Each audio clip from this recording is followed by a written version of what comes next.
आज 25 सितंबर को देश के प्रखर मानवतावादी चिंतक और महान सपूत दीनदयाल उपाध्याय जी का जन्मदिन मनाया जाता है।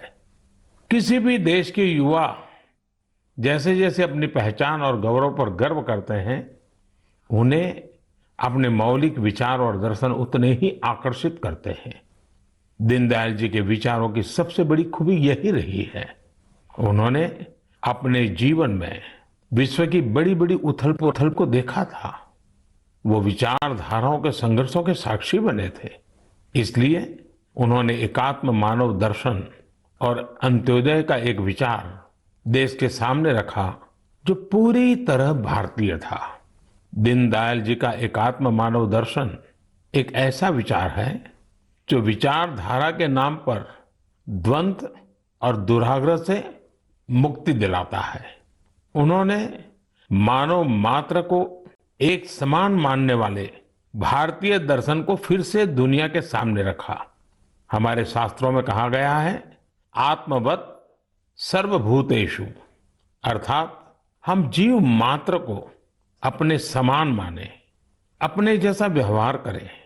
आधुनिक सामाजिक और राजनीतिक परिप्रेक्ष्य में भी भारतीय दर्शन कैसे दुनिया का मार्गदर्शन कर सकता है, ये दीनदयाल जी ने हमें सिखाया। एक तरह से आजादी के बाद देश में जो हीन भावना थी, उससे आजादी दिलाकर उन्होंने हमारी अपनी बौद्धिक चेतना को जागृत किया। वो कहते भी थे, हमारी आजादी तभी सार्थक हो सकती है जब वो हमारी संस्कृति और पहचान की अभिव्यक्ति करे। इसी विचार के आधार पर उन्होंने देश के विकास का विजन निर्मित किया था। दीनदयाल उपाध्याय जी कहते थे कि देश की प्रगति का पैमाना अंतिम पायदान पर मौजूद व्यक्ति होता है। आजादी के अमृत काल में हम दीनदयाल जी को जितना जानेंगे, उनसे जितना सीखेंगे, देश को उतना ही आगे लेकर जाने की हम सबको प्रेरणा मिलेगी।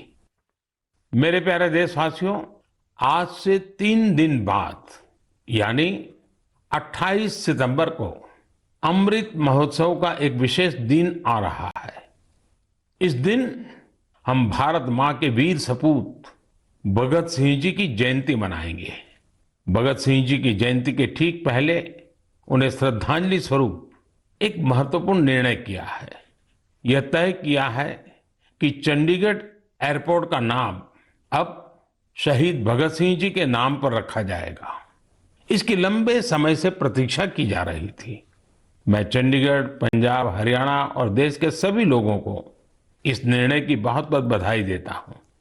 साथियों, हम अपने स्वतंत्रता सेनानियों से प्रेरणा लें, उनके आदर्शों पर चलते हुए उनके सपनों का भारत बनाएं। यही उनके प्रति हमारी श्रद्धांजलि होती है। शहीदों के स्मारक, उनके नाम पर स्थानों और संस्थानों के नाम हमें कर्तव्य के लिए प्रेरणा देते हैं। अभी कुछ दिन पहले ही देश ने कर्तव्य पथ पर नेताजी सुभाष चंद्र बोस की मूर्ति की स्थापना के जरिए भी ऐसा ही एक प्रयास किया है। और अब शहीद भगत सिंह के नाम से चंडीगढ़ एयरपोर्ट का नाम इस दिशा में एक और कदम है।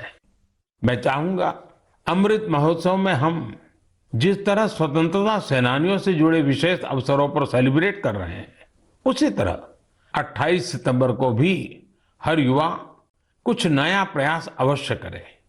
वैसे मेरे प्यारे देशवासियों, आप सभी के पास 28 सितंबर को सेलिब्रेट करने की एक और वजह भी है। जानते हैं क्या है? मैं सिर्फ 2 शब्द कहूंगा, लेकिन मुझे पता है आपका जोश 4 गुना ज्यादा बढ़ जाएगा। ये 2 शब्द हैं सर्जिकल स्ट्राइक। बढ़ गया ना जोश? हमारे देश में अमृत महोत्सव का जो अभियान चल रहा है, उन्हें हम पूरे मनोयोग से सेलिब्रेट करें, अपनी खुशियों को सबके साथ साझा करें।